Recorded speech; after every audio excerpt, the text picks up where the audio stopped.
at it again. No time wasted. Let's jump right into it. 1, 2, 3, 4.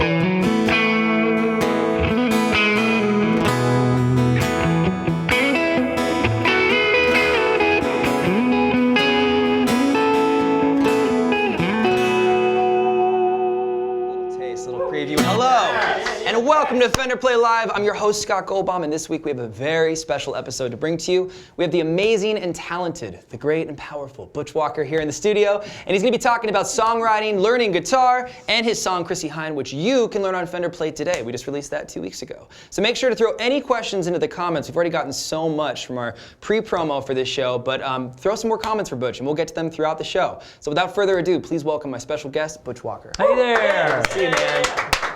Thank you for the Wizard of Oz-like introduction. Yes, revealing the curtain. He looks just like the way you think Oz would be. No, it's great to have you, man. Never been called the Great and Powerful before. That's right. Here and in the flesh, we have a great singer-songwriter, multi-instrumentalist, record producer, and in addition to your catalog of great solo work, you've worked with so many artists. And we get to speak to that spectrum, I think, today, which is going to be really cool. I know you even have a forthcoming record coming out with Green Day that was just announced, which is really exciting and seminal to that entire genre. So we're thrilled to have you on the show, man. Thanks, I'm glad to be here. Great, Fender's awesome, and thanks for having me. Yeah, you make it easy, man. You've got a gorgeous guitar in your hands today. Oh, yeah, It kind of begs the question, seeing how at home you are with it, how long have you been playing guitar? I'm turquoise blue with envy right now, or whatever this is. I don't even know what color it is.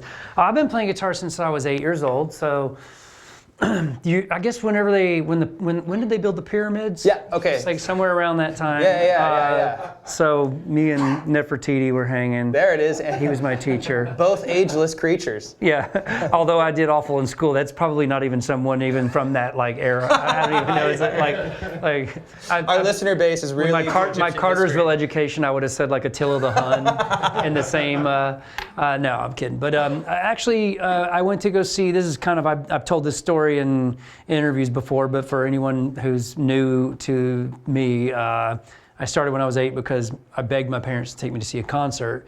I was seeing promos for it on TV all the time. And what was the band? It was a band called Kiss. Yeah, okay. A little tiny band that could.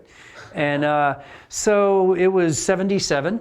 And it was New Year's Eve, and my birthday was in November, Christmas being in December. I said, I don't care. I just make it my birthday, Christmas, all in one. I just really am dying to go see this. And I had the album Love Gun, so I was like, and then, I started really getting obsessed. And I played drums at the time. I was like, 8 years old. I wasn't that great, but I was like, really into rock and roll and wanted to be a drummer. And then when I went to the concert, I saw Ace Frehley, his guitar levitating to the crowd and, sparks flying out of it and 20,000 stoners going mental. And I was just like, this is the best smell. The best thing ever. I was like, it was a full-blown sensory experience. It was sensory overload for an 8-year-old. So the circus just sucked after that. Nothing, everything paled in comparison. So I said also, I really like that these guys are out front behind, there's a guy behind the drum kit, but I like these guys are kind of moving around a lot. Right, yeah. On your feet the whole show. I want to be that guy. Cool. So, I started practicing guitar. I was kind of like in a little band at the time that was, as well, you were still playing drums, or at this point you were playing guitar? I was playing with older guys. It was dudes in high school, and it was like my sister's boyfriend at the time. There wasn't that many musicians in Cartersville. It was very footloose. Cartersville, okay, cool. It was very like, preacher town, And so we would play like REO Speedwagon and whatever else we could figure out, And I remember, some Steve Miller Band and shit like that. And so I just remember sometimes we would rehearse in my bedroom at the house, and nice. And they would leave their gear. Of everybody in the band, they would choose the youngest member of the ensemble to work out of his bedroom. Is that right? I think because they liked coming over and hanging out with my older sisters. Got it. Okay. Some things are timeless. I didn't know that. Yeah. I just thought I was cool. Yeah, right. But I sounded like a drummer in a dryer. I was not that great at it. So I had, I saw always, the guitar would always be kind of sitting in the corner after rehearsal and everybody'd leave, and I would see it over there, and I'd go over and pick up this guy, Dean's, what's up, Dean Cochran, Cartersville. And I would pick up his guitar and play on, I think it was like a some sort of silver tone, or maybe even just like a straight up Walmart, I don't know, guitar. But I would sit there and play on it and try to figure it out. And then I had two older cousins that lived in Columbia, South Carolina, that were both just musical they were the complete prodigies. You know? Wow. And they were only two years older than me. Okay, kind of like that big brother trait, 2 and right? 4 years older, yeah. And they were incredible. Like they had a band already that sounded like a real band. Whoa. You know, and it was great. So they Kind of inheriting the wisdom of the older people. Is what it sounds like. those poor guys. I Yeah, just bugged them inquisitive, to yeah. death. I was like, teach me chords, teach me everything. Awesome. So I remember Squeaky they wheel gets taught me greased, like, yeah, they taught me like they taught me like Ooh. they taught me Lion Eyes. Yeah. Or something by the Eagles. Too, yeah. So I learned I learned yeah. right away, just like, you know, just a couple of things, and then yeah, from there the story goes into a whole other taped show. Yeah, no kidding. Well, you're sitting down with this guitar today. What are you playing exactly? Well, there's a Jazzmaster, and man, I love Jazzmasters. I actually have this exact guitar with the binding down the side and everything, but it's a Sunburst with a like a brushed brass or whatever you want to call it, pick guard on it. Yeah. I love it. Yeah, it's on all kinds of records. I record in the studio with that guitar constantly. Awesome, man. I know you're also going through one of these new amps. This that you is got here. pretty sick. This is Yeah. a deluxe reverb on the outside, and on Right. the inside there is 0 tubes. No, I know. These new tone Sorry, masters. guys. Yeah, right. Sorry, like, you know, the Guitarmageddon squad's gonna come after us. That's right. Yeah, there's no tubes in it, and it's digital, but it's got this like you know, like a load attenuator on the back of it. Yeah, so, I saw that. So you can like crank the thing up, you know, to like where like 6 would just be destroying your will to live. Right. But like, which I love. That's my favorite place to be. Totally. Especially for playing live, you know. But it's really spanky, and I got the reverb flooded right now. But That's good. That's good. But like that's at the lowest setting on the back, and you just keep turning it up and get bitchin', really man. loud. So it's kind of fun. I've actually just plugged into it when I got here today, and Yeah, we've had the pleasure of Man, hearing you it's jam on super it fun. for a minute. Would you jam a little bit for our audience on that guy? what do you want me to play? I mean,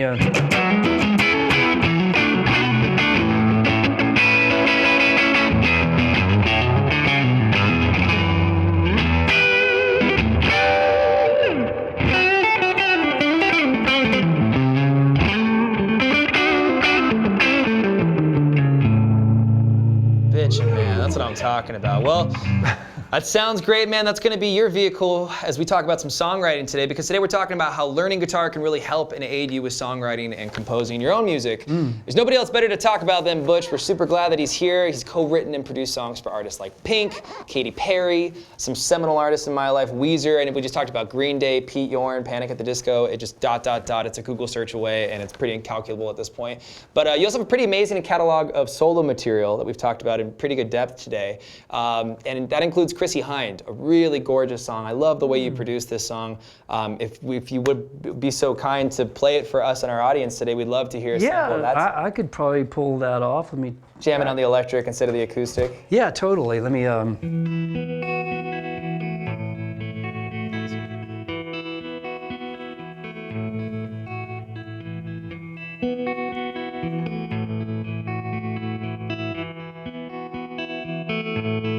look at you standing here, high as hell on the roof, wind blowing hair into your mouth, no shoes on your toes. Look at me sitting here, grin all on my face. Time will soon erase when they tell me it's time to go. So all I got right now is all I want. Chrissy Hind singing from a blown dash speaker by Ohio.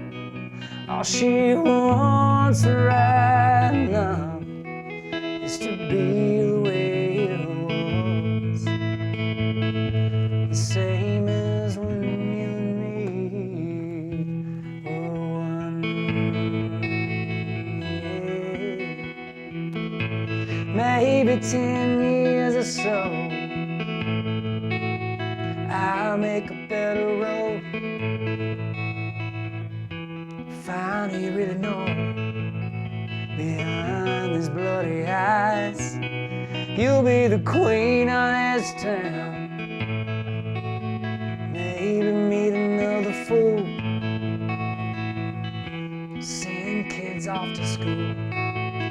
Too late for me to try. It's all I got right now. It's all I want. Chrissy Hine singing through a blown dash speaker by Ohio. All she wants right now is to be the way it was, the same as when you and me were one.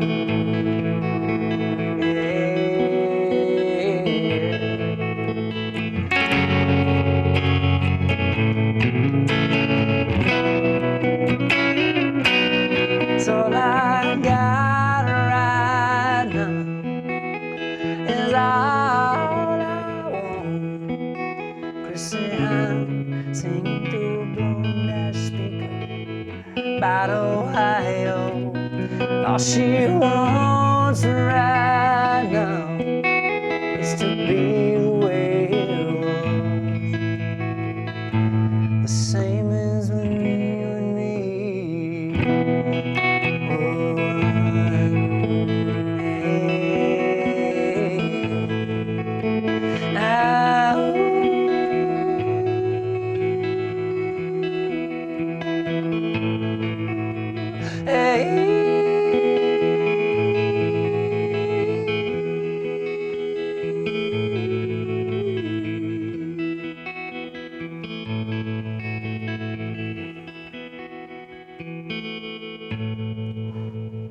Yeah, man.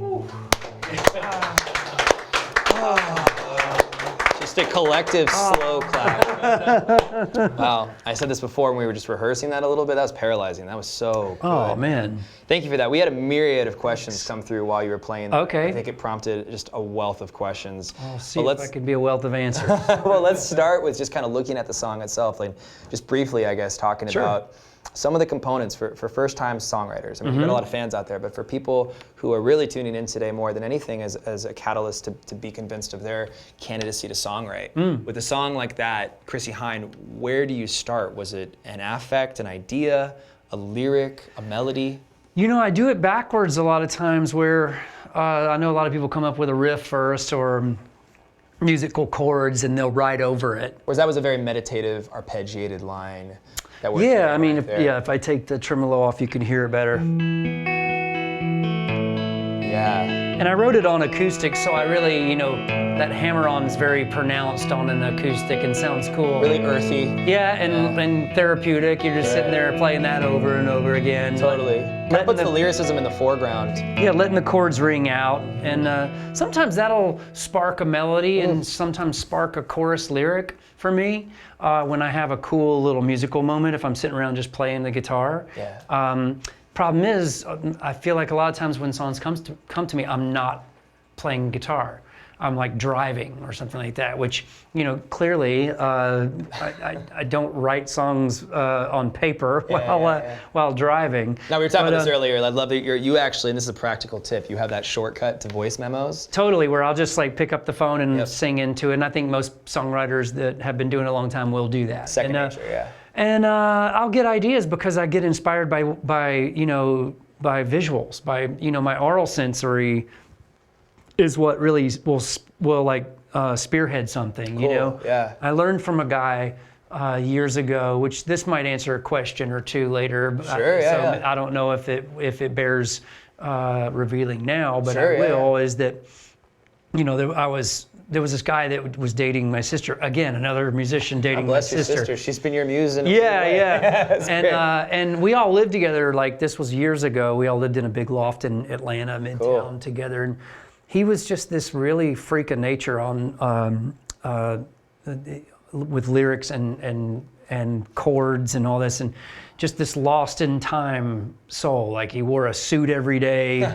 This was in the early 90s, you know, and he was like wearing a suit every day and drove an old classic car, and he was like, he was like Leonard Cohen, or something, or like Elvis Costello and all these guys, and Tom Waits, you know, and he opened my mind to these guys and how they write and what they write and how they do it, and that was his idols, you know, I think. Oh, that's a really cool influence, especially because I know at that time your background was it was straight up like rock and metal. And so put emphasis on lyrics. Yeah, and let's be fair, like you know, rock wasn't really built on lyrics. Right. You know, it wasn't. A lot of it was just built on riffs and power and sex and all great things. Yeah. And you know, still in my blood today, rock and roll is you know the heartbeat. But I think I just was yearning to become a real songwriter, and I was always blown away at someone who could put together a frame of lyrics that was poetry put to music that said something or told a story or whatever. Kind of on their own on the paper too, without a melody necessarily, without any and so musical accompaniment. I remember riding on the train with him one day, this guy. And I was like, how do you come up with these colorful characters that you make them up on the spot, you know, how do you do it in your songs? It's not just all like, oh, I'm just a guy, I had a girl dump me, now my life sucks, boo, you know, and it's like, it wasn't that, it was like these paintings, it was just beautiful, you know, stories. And I remember him going like, you know, you see this guy over there just sitting there, he's like at the end of the train, he's got like his bag. He's like, I'm looking at his bag and I'm wondering what's in that bag. Wow. And I'm wondering where he's going. And I'm wondering where he's been. And I'm wondering if he's going home alone, if he's going to meet his sweetheart, if his sweetheart died and he's, you know, living alone now. It just opened up a whole other level, like it unlocked a level in my brain of like, oh, okay, it doesn't all have to be about me, it doesn't all have to be true, it doesn't all have to be like, you know, some like personal anecdote. It can be a story about someone that's either fictional or someone that actually existed in my life, and maybe I'll change the names or they'll remain nameless. And that's carried me into where I am, I think now. I mean, I've written most of my songs, I think, about other people because I think I'm pretty fucking boring. So it's like, it's awesome to have all this ammunition to write about all these other people. And to me, I thought that was a good way to get into it. And with Chrissie Hynde, here I am taking the long way around and going back to the song that you asked me about. You know, I was just like driving back home. I was driving in Malibu and I was getting ready to turn on the road that I live on. And it was a beautiful sunset and the wind was blowing because the winds blow strong out there. And I think I just saw like some girl walking on the side of the road in a dress, and you know the wind was blowing. It was a beautiful moment, and I started coming up with this lyric idea of like, you know, look at you standing there, you know, what did I say? Grin on my face, your face. I don't remember unless I'm playing it. Yeah, wind blowing hair into your mouth, no shoes on your toes. Look at me standing here. Grin all on my face. Grin all on my face. Yeah. Time will soon erase when they tell me it's time to go. And when I came up with that line, it was because I wanted to darken the story a little bit because I just sadly tend to go to the dark side. Especially with your personal repertoire though too, right? That's like what I mean. This is all just speaking from my own songs. It's like, it's, you know, it's like I love saying is like I love beautiful melodies telling me, you know, terrible things. Hey man, whatever the vehicle for that is, you know, and I think it's really cool that this is a demonstration of a song where like, the lyric came first, the verse came first. It did. And kind of follling that guideline of like, okay, we're gonna start by explaining the setting, the exposition, like any songwriting or creative. It just ended up being about a song about a guy who was gonna be getting ready to be locked up for a long time, and he was enjoying this perfect moment in time with his wife and maybe his kid. I don't know if I think I just kind of left it open for interpretation, but it's about a perfect moment that's, you know, is going to be gone. It's going to be erased, and that's what it's about. That's a gorgeous insight, man. Thank you so much for sharing that info with us, because I know a lot of listeners. Sorry, we're out of time. Gain so much. We'll see you guys next week. No, I think it's a good pivot to some trivia. We've been integrating some trivia with the grand prize of getting a shout out from our guest. This week it's the one and only Butch Walker. So why don't we shoot some trivia from it for him, Butch? This pertains to Pretenders, Chrissie Hynde. Oh yeah, Chrissie Hynde being the person that the song is titled after, who is the singer in the legendary band The Pretenders, one of my favorite bands of all time. James Honeyman Scott, rest in peace, best telly player ever. So before her time in The Pretenders, Chrissie Hynde was in a band called the Masters of the Backside. Best name ever. True story. She left that band, and the remaining members formed what famous band? So first person to answer that correctly gets a shout out from First Butch person himself. to Google that. Yes. Speedy fingers. And remember, for all you Fender Play subscribers, we've talked in good depth about Chrissie Hynde, this beautiful song. You can check out the lesson to learn this very tune on Fender Play. And if you're not a subscriber, you can sign up for free and still check it out. So we asked earlier for some questions about your songwriting insight, man. Okay. Let's check out some of those questions now. Okay. We have a ton of them. So right off the bat, this is from Sean S. Do you have any tips or even exercises for when you can't think of what to say lyrically for a song? You kind of anticipated that question. I did, I guess. And I think I'll reiterate that by saying that, take a look around you, take a walk, I feel like getting outside the studio, that's where I come up with most of my favorite ideas. Or, when I'm walking down the street, I'm on a train or I'm in a plane or whatever, and I see other people and I can draw from an experience, whether it's a conversation by a couple next to me that I shamelessly happen to be hearing, and, or whatever. I mean, it could be anything, or maybe something that's happening in life on a TV show, or something that I can make an adaptation of a scenario that happened, I'd say, it depends on the show, Yeah. I would say if Zeppelin were around today, they would have said Game of Thrones were a huge influence. Yeah, massive. That's right. But Here's your source material. Yeah, here's your source material, Wizards and Dragons. I think that's what I would say, is that it's definitely get outside of your literally your box you're living in, and get out there and open your mind and your eyes up to what's going on around you, because I think you could write a lot about it. It doesn't have to be any particular thing. Some people think they have to default right to a love song or a breakup song, but I mean, not necessarily. If you're not scared of telling a story or using a third person, Yeah. Do you feel like sometimes it becomes a little less, it becomes more inconsequential when you're not writing about yourself, when you're kind of writing about other people, like you're able to put on different characters and faces and Yeah, and I mean, a lot of times I think the beauty of it is never letting anyone know. Yeah, right. Because, people, there's no mystery anymore. Yeah, The internet's transparent. everything's there. So it's like, it's nice to at least hold something sacred, and sometimes that can be a song you have that you put out into the world, and if anybody hopefully gravitates towards it, then maybe they can make their own assumptions for what it is. That's awesome. Sean, thanks for that question. That's such a great answer. We have another question from Tracy Pinter. What is your favorite, wow, this is a loaded question, man. What is your favorite musical memory through your career? Oh, man.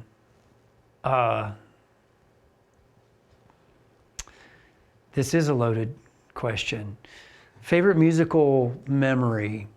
I'm not really, I think there's so many of them still being made, that it's hard for me. I mean, I feel like in my later years, where I am now, is a lot of cooler shit's happening to me, all the time, and for me that makes it go, oh well, that's full circle. One thing in particular was is getting to work with artists that I've always admired growing up. And I know a lot of people will ask, they're like, well, who would you work with if you ever had a chance to do anybody's record, and blah, blah, blah. That list is growing. And that list just grows and grows. But I did just get through I just got through producing the new Green Day record that's coming out. And come on, man. I mean, I gotta say, I might have not been a young kid when Green Day hit the scene.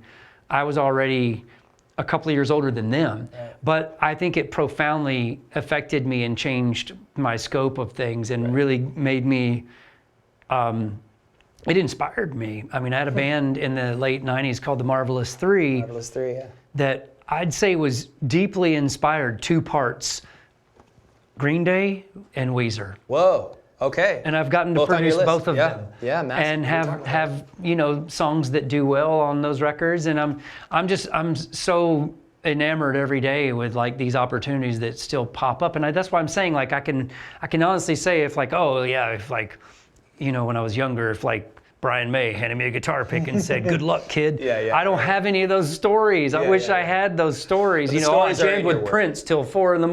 Yeah. At no, I've Seen the never- combination to the vault. Right. Man. Well, I think it's so cool that you, as an artist yourself, you creating art for yourself has created so many opportunities for you to be the producer of so many other artists. Yeah. And I think that synergy is crazy to watch unfold. And it's beautiful, and it sounds a little bit narcissistic to say this, but I feel like anytime somebody comes up to me, like a younger person comes up to me, or even an older person my age and says, thank you for what you do. It's inspired me to never give up my dream, blah, blah. I mean, people say these things and it sounds like cliches to say it, but it never gets old, and it feels good to know that you could be doing something that's impacting somebody else's 100%. life. So that might be some of my best memories is when someone comes up and does that. Okay, well, it's cool to see that they're still growing with time, man. This is a cool question. I like this a lot too. Do you ever revise your lyrics for your personal repertoire as life goes on, like before you've released a song?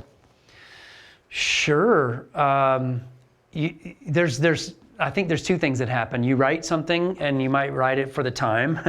You might write it.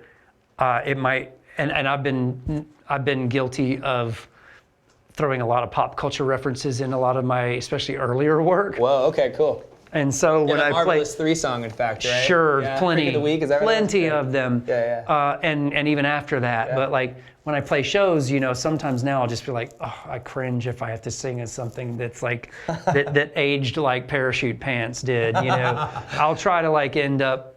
Sometimes for fun, I'll switch it up and change a lyric and update it to do that. I did it at this festival I played called Pilgrimage in Oh, yeah, Tennessee. you just did Pilgrimage, yeah. Yeah, and I have a song called East Coast Girl, and it says, everything's going pretty par for the course, got back problems, gray hair, craving a Porsche. Oh, yeah. If you make it this far without killing yourself, you've got it made. Got a lady, what does that say? I've got an apartment or something in Venice with a lady next to a lady with 9 cats. Walk up Abbott Kinney, watching businesses collapse. That's a street in Venice, course, that's a very Abbott popular, like trendy place. And so I changed it in Tennessee to say like, walking up Broadway, watching bridesmaids collapse. Whoa, yeah, a little too close to home. Only because it's a bachelor and bachelorette party nightmare there. Capital of the world, yeah. So I got a lot of right. cheers from the audience, and it was a good yuck, and it was a very cheap shot to do. And sometimes I'll do it, but I don't do it. Malleability of a lyric. I don't do it all the time because it gets completely ridiculous and cheesy. So, but I will change some of them sometimes just because I can't remember them. Yeah, for the sake of accessibility. Oh my I God, wrote that out of necessity. I've shot myself in the foot with my clever gun one too many times and written like songs with 3 choruses, every one of them different. Wow. And Highly then syllabic. I'll go play it live and go, I can't fucking remember all 3. I'm just gonna sing the same first one every time the chorus happens, and you can see people out there singing along sometimes in the audience, and they're like correcting me, and I'm like, well, sorry, I've got 900 songs in my head now, so. I love that, man. So that happens, yes. Breaking news, we have the YouTube user, Many Splendor Rat. We have, they answered the question correctly. The answer to that question was The Damned. The Damned, yeah. So we're giving a shout out. How are we saying this? Many Splendored Rat. Butch Walker, do you mind saying what's up to Many Splendored Rat from afar? Well, yeah, so you answered The Damned. Grand prize. So Yes. we may get some questions. We have a lot of questions, guys. We're going to get to some later. But first, we heard you play Chrissy Hine earlier, but how about playing another one of your tunes for the audience while we've got you in this intimate setting? Now, this is actually off of your most recent full length, the one that came after the Chrissy Hine record, right? The one you're about to do for us, Record Store? Yeah, and if I mess the words up, I'll start over. There it is. 'Cause this one talk about a lot of verses. This is where I shoot myself in the foot every time. This is a song I wrote And I had the lovely Suzanne Santo from, she had a band called Honey Honey. Now she's solo. She's been out being the violinist, guitarist, and backup vocalist with Hozier for the last year or so. Great and deal. now she's doing her own record again. I did her last record. She came in and sang it with me on the record. And it was basically, it was the last song I wrote for the record, for this record, Stay Gold. Right, which is kind of cool because it helms back a little bit more to your previous record, in my opinion. That final It does, song. but I even woke up in the middle of the night at like 4 in the morning, and I woke up and I was like, I need an ending to this record. Right. I need an ending, because I'll like sequence a record in my head as I'm writing it, Cool. you know, and I was like, I need closure, and I need this song to be the one. And I woke up and just wrote this song about, you know, just the current state of where we're at. It's a metaphor, but it's also, you know, on point with the fact that, you know, all the record stores are gone because we don't have the attention span for it anymore, and we don't need full-length records to listen to anymore when you've got 50 million songs on a digital device and you listen to 30 seconds of each one and flip it to the next one. And not that I'm complaining, it's pretty awesome to have 50,000 songs on your damn phone, but it was just something that I wanted to maybe almost make a fairy tale story about this fallen star that came out of a small town, and she comes back to the town, and her best friend from childhood's been kind of patiently waiting there.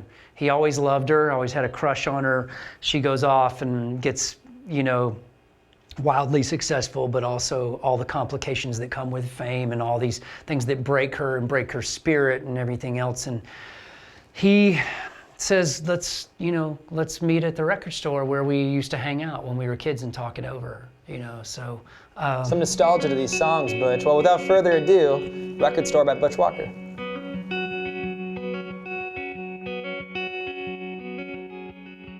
drove through 2 states you hate to make sure you're alright. You're a beauty, but you look like hell standing in this light. Got a glass full of hours before a roadie picks you up and takes you back. I can't call you by that stage name, you're still the girl I know who hated wearing dresses, love the radio. Do you still bite your lip till it bleeds every time that you could say, meet me at the record store, even though it ain't here anymore? I'll sing to you that song about time moving on. Wanna love like I love you when I could. I came from white trash, whiplash, road rash from a bike. You drink from a wine glass, stage pass in your belt loop tight. Little baby made it out of here when ambition was the only drug you tried. You got your chain smoking, soft spoken, housebroken man. Also, you won't be lonely, all because you can. When you tell me things are perfect, your hand starts to tremble when you lie. So meet me at the record store, even though it ain't here anymore. My God, it's been so long, what the hell went wrong? Wanna love like I love you when I could.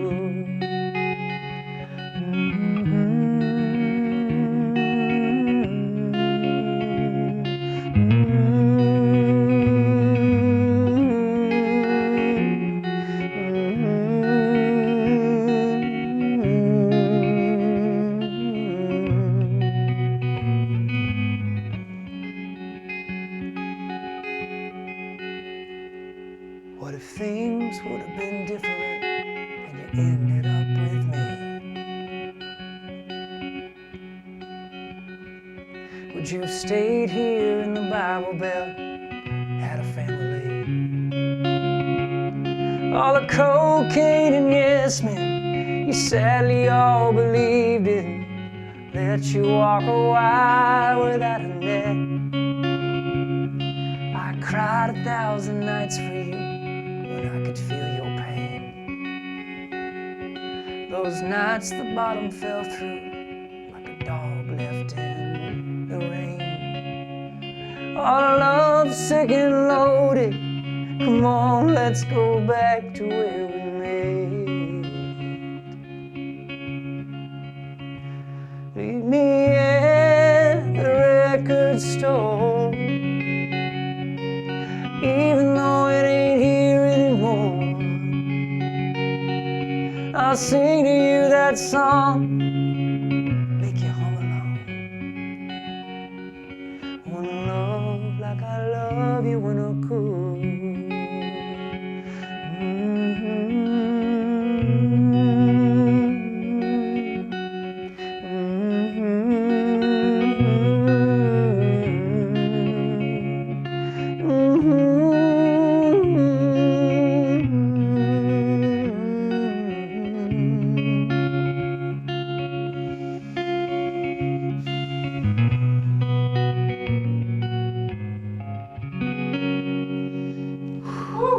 Butch Walker, everybody.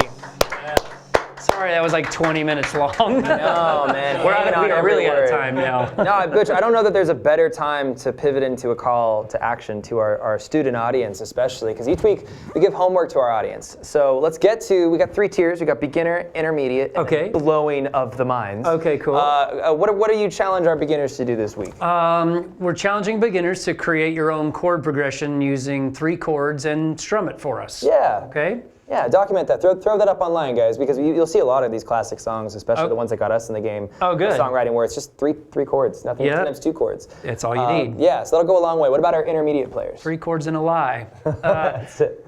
Intermediate. They're all in the tips wherever you can fit them in. It's great. Quoting a lyric. There it is. Intermediate, create a melody over a chord and over a chord progression and share it with us. So Yeah, cooler. totally. And remember, that melody doesn't have to be exclusive to your singing voice. It can be on a secondary instrument, the keyboard, the uke, really high up on the neck of the bass. And then for all you guys who want to blow our minds, what do we got for them? Blow our minds by showing us an original song.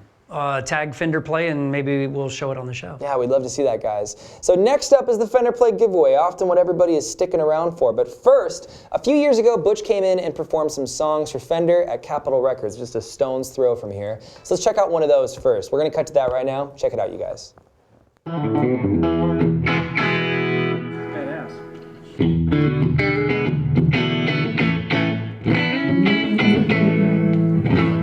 Guys, this is Butch Walker. Hey guys, how are you? Howdy.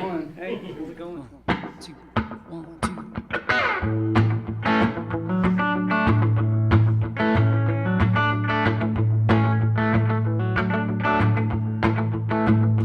I make all my best decisions for the day that lies ahead of me in the morning. I make all my worst decisions in the evening when the poison hits my mind. But if it's one thing that my mama said, lock away inside my head, use it when I need from time to time. Said let it go where it's supposed to. Let your life hang out the window to dry. And if it catches wind and you never see it again, then I guess it was probably time. Hey! Well, my father had this moment back before fast food and strip malls ruled his town. I'll keep the land or sell it, 20 acres, he had always turned it down. But as the tractors all moved in, and I watched as he pretend not to show it from the inside looking out, he said let it go where it's supposed to. Let your life hang out the window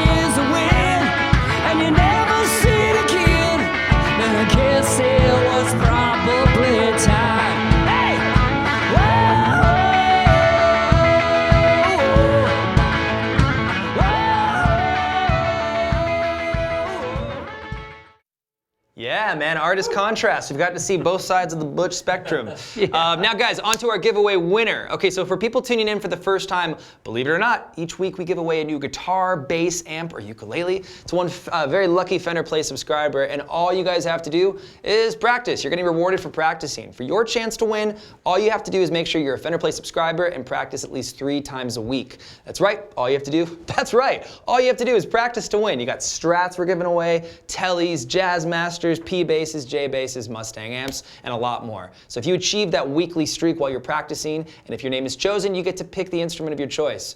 Man, I wish this existed when I first started playing. That almost every week, and I do. Okay, so Butch, you get to be the bearer of great news, though. You're going to announce this week's winner. Yes, this week's winner that got the trivia question is Terry M. Woo! Yeah. Congrats, Terry! Nicely done. Well, congrats, Terry, for practicing, and I hope you share with us what you ended up choosing for everything. Now, guys, for more info on this new giveaway, all the rules and everything, check out the link in the description, as well as in the post in the community. Not a lot of fine print, but just for extra details, and make yourself a candidate for that. So now, we've got some pretty cool shout-outs from the community this week. Dude, I got to tell you, our Facebook community is so active, wickedly supportive, and we like to call out a couple of things that have popped up over the course of the week. So we've got Nathan DeGuara. He completed the homework from last week and actually learned how to play Knights of Sidonia, which is a dope song. Awesome, Nate, dope. Robert Perkin, you learned Dust in the Wind off of Fender Play. I saw you post about that. Essential and I want to learning. see you play it. Absolutely, right? Many applications for that. Oh, yeah.